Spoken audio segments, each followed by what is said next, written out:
Oiladagi ziddiyatlar, tortishuvlar, o'zaro kelisholmaslik kabi nizolar xohlaysizmi, yo'qmi bo'lib turadi. Va bu normal holat.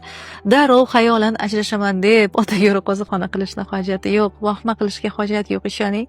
Biringiz erkak bo'lsangiz, biringiz ayolsiz. Tabiatdan umuman bir-biriga qarama-qarshi bo'lgan mavjudotlar o'rtasida bo'ladi-da endi kelishmovchiliklar. Lekin e'tibor bering, ora-orada tortishib turish oilani mustahkam qiladi. Xuddiki qaynab turgan qozonni qopqog'ini ora-orada ochib turasiz, parini chiqarib.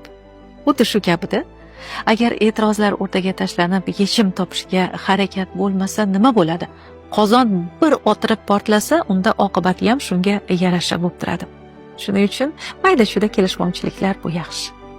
Tadqiqotlarga qaraganda tortishib yashagan juftliklarda turli kasalliklarga immunitet hosil bo'lar ekan, kuchli bo'lar ekanda. Chunki ular urushadi.